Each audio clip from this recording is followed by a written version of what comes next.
Banner review. Okay, so the second half of version 5.2's banners are actually pretty good, so let us go over what we have in store. For the character banner, we have both a Neuvillette and Zhongli rerun with Heizou, Yaoyao, and a Fischl raid up, while for the weapon banner, we have Tome the Eternal Flow, Vortex Vanquisher, Mitternachts Waltz, Favonius Sword, Sacrificial Fragments, Dragon's Bane, and Favonius Greatsword.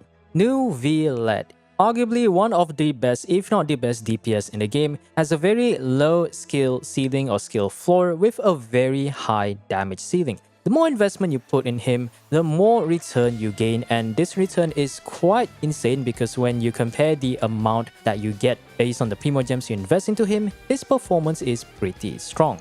He's a very easy off-brain, low skill and big damage power washer with his amazing AoE from his charge attack, which removes the reliance of needing any sort of AoE abilities to group enemies together due to how good his damaging ability is. Being a HP scaler on top of a catalyst unit, his damage output is definitely something you do not want to underestimate, but I don't think anyone wouldn't know that by now. So I don't really have much to say about him. If you already have one copy of Neuvillette, it's really just fine. C0 is okay, you can get C1 for interrupt resist on the third stack. You can also invest in Tome with Eternal Flow, which we can talk about later, but of course his only weakness is really just Hydro immune enemies, which really does say a lot about his position in the game.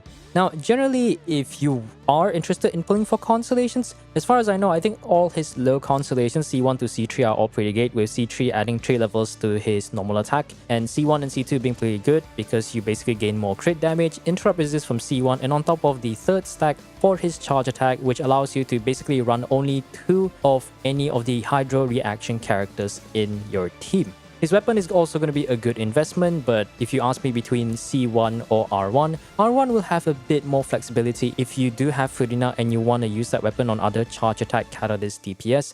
But C1 is definitely going to be the off-brain comfort version because it basically allows him to not be staggered as easily, thus throwing away your reliance of shielding so you can just continuously do the charge attack. Now, for Zhongli, he is the best shield unit in the game.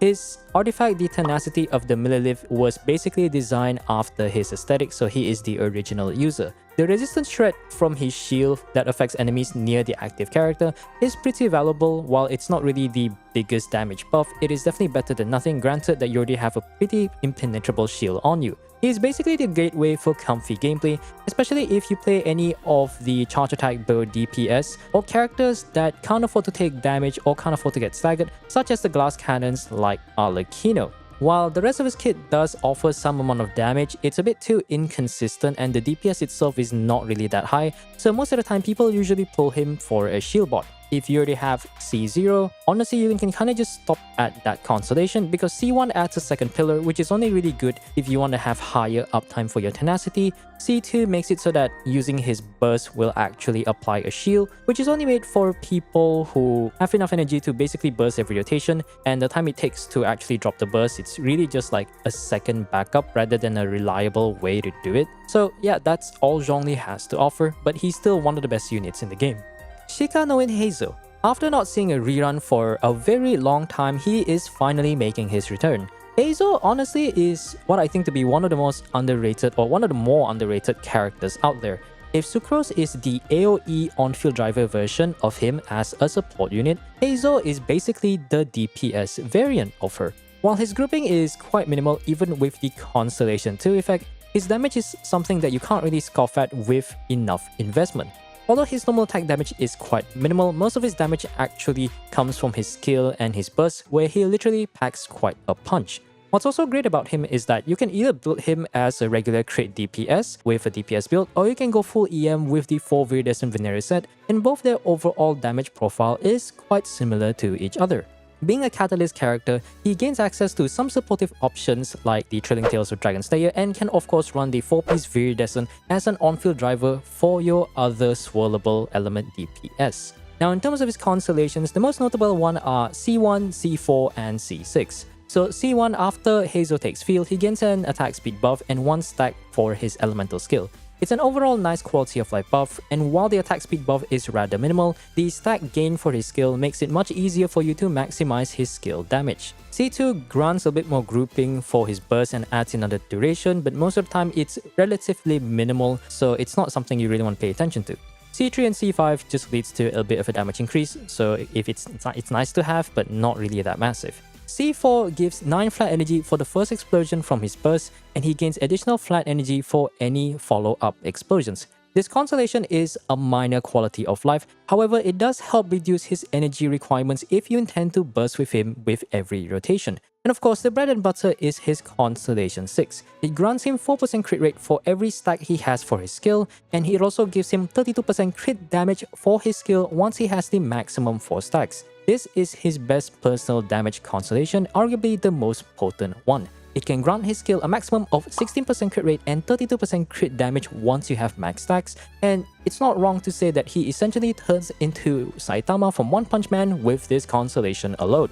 For the next unit, we have Fischl. So the best Electro character makes her return, being one of the best off-field DPS or 4-star units in the game. And when I say the best, it's not an overstatement to say that she is probably one of the top 4-star characters that we have, aside from the likes of Bennett, Shengling, and Xingqiu. With the release of Dendro and Chevreau, she only got better as an on-field DPS that you can slot in any team possible, and she will contribute a good amount of damage, and that simply shows how strong she is as a unit.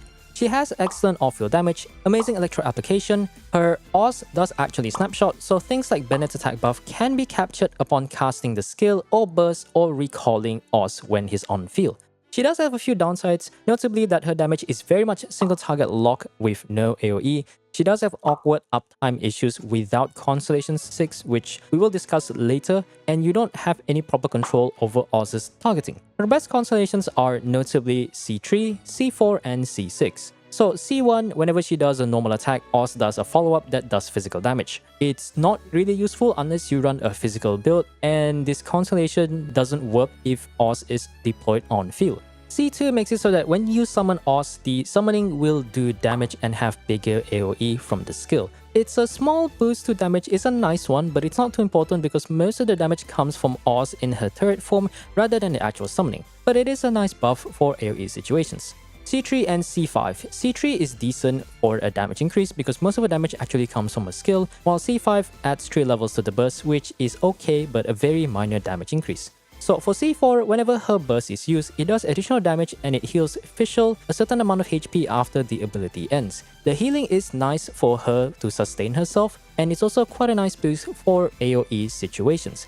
And of course, her bread and butter C6, it extends Oz's on-field time by 2 seconds. Oz also does coordinated attack with your active character's normal attack, and this is obviously her best constellation. With this cons, it allows her to virtually have infinite Oz uptime, granted you have enough ER, because before C6, Oz only has a 10-second duration, so if you combo the skill and burst, you get a total of 20-second uptime. But the skill has a 25-second cooldown, which leads to this very awkward 5-second downtime. This problem is fixed once you get Constellation 6 because your uptime is increased to a total of 24 seconds with a very minimal downtime. Also, the coordinated attacks do add a bit of damage, but it's mostly useful for its electro application and energy generation. Now for the last unit, we have Yaoyao. Being a disciple of the Cloud Retainer, Yaoyao does have some tricks up her sleeve, and she does have quite a decent role in the current meta. While her Dendro application may not be the strongest, it is good enough for most Quicken teams to ensure that the aura stays on, and the healing that she provides for the team is very much appreciated. Her closest comparison is Heizou, and it does this a lot when she is being compared to another 5-star unit. The only caveat with her is that her skill only heals the active character, so you do need to stay on field with her burst if you want to heal your entire team instead. And the extended field time could actually lead to a DPS loss, so keep that in mind.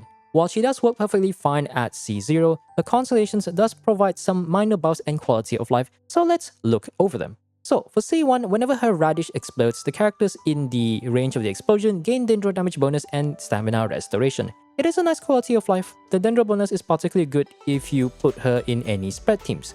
C2 makes it so that when the Radish thrown from her burst form explodes, she restores a flat amount of energy to herself. This does help reduce Yaoyao's energy requirement, thus reducing the need for you to build ER. C3 and C5 adds 3 levels to both the skill and the burst, which is quite a nice increase to her overall healing. C4 makes it so that after using either skill or burst, Yaoyao's EM is increased based on a portion of her max HP. It's not really too notable outside of certain spread teams or you run her specifically in the Nilo Bloom team. And lastly, C6, for every 2 radishes that her skill throws out, it throws a mega radish that does AoE damage and also heals your active character. While the damage is quite minor, the extra dendro application is very nice, and the healing is definitely quite solid to ensure that your on-field character can survive oncoming hits. So for the weapon banner, the Tome of Eternal Flow is easily Neuvillette's best weapon. It buffs HP %. Whenever your current HP changes, you get charge attack damage increase with a maximum of 3 stacks, and once you get the 3rd stack or you refresh the 3rd stack, you gain a flat energy restoration on a cooldown. This is easily Neuvillette's best in slot weapon by a mile, only rivaled by the Refinement 5 Sacrificial Jade from the Battle Pass. The energy refund is quite helpful in reducing ER requirements, and it is particularly nice for Neuvillette because he does need his burst in order to sustain his charge attack playstyle. The only other character that you can use this weapon on without relying on Furina is Wriothesley. If you do have Furina, you can pair her up and put this on any charge attack Kaladis characters such as Wanderer, Yanfei or Mona, etc. And what I find great about this weapon is the synergy with Marechaussee. If the 4-piece Marechaussee provides crit rate on HP changes, this weapon is basically its synergistic counterpart with crit damage and the charge attack buff. Combining both the weapon and the artifacts, you essentially gain free crit stats without really trying to have it on your artifacts, thus making your character stronger by default. But otherwise, it really is just a stat stick if you don't have Furina or on non-charge attack DPS. So Zhongli's weapon, the Vortex Vanquisher. This weapon is a stat stick through and through, except it ranks quite low compared to other 5-star polearms. The high base attack and the attack % sub is kind of nice, and the passive does give the active character shield strength and attack % for every hit you land on the enemy. This effect doubles if the character is under a shield. Now the problem about this passive is that it only works if the character is on field, so it's not very good on off-field DPS characters such as Rosaria or Shangling. But there are a few characters that can use it, and a few examples would be Arlecchino, Emily to a certain extent, Shenhe, and Xiao. But as much as this is a 5-star weapon, it's definitely not the best one out there, and there are definitely other options. However, if you do get this while trying to go for Tome of Eternal Flow, it's not the end of the world, but just keep in mind that it's not going to be the best option for a lot of characters. So the Mitternachts Waltz is basically Fischl's theme bow, but it's not exactly that great either, because if you look at it, it has a very low base attack and it has very high physical damage bonus. And if you look at a passive, well, the weapon is basically designed for a physical damage like bow DPS, which you can kind of use it with Fischl if you do have Consolation 1. But physical is generally not that great, so this bow is not gonna add that much value unless you're a physical Fischl enjoyer. So Favonius Sword is an easy W, being a part of the Favonius family. A lot of the great support characters in the game tend to be sword users, and the passive is great to fix any energy issues for your team and the character itself, alongside the energy recharge stat that it also provides for the user. It's always great to have more copies for refinements or to put it on all your different characters. Some of the example characters that could actually use this would be Furina, Lynette, Kirara, Layla, Chi-Chi, Jean, Kazuha, it is his best in slot aside from Zypho's Moonlight, and for Xingqiu, it is his best in slot for support. Dragon's Bane is one of the best options for Hu Tao aside from having a high refinement battle pass weapon between both Ballad and Deathmatch. Shangling, being the Polearm Archon, can also use this granted that you do have enough energy recharge to burst every rotation, but otherwise it's not really that great aside from the likes of maybe Burgeon Tome or Hyperbloom Raiden. Sacrificial Fragments is an EM stat stick. It's particularly good on Sucrose and Nahida as far as I know. The passive is perfect for Sucrose because it allows you to gain another skill charge, which does allow her to help with her energy issues. It's also worth keeping for a very specific 200-year-old clairvoyant granny, so maybe if you happen to have a single copy or extra copies of this, you might want to keep this for the future. And then we have the Favonius Greatsword, once again belonging to one of the best 4-star weapons in the game, is generally an easy W to grab. It's especially great for Tiaming for energy, but it's mostly a support claymore that you use on your support characters for energy or certain DPS characters. Such units would include Dea, Kave, Sayu, Noel, Beidou, and of course Burgeon Razor.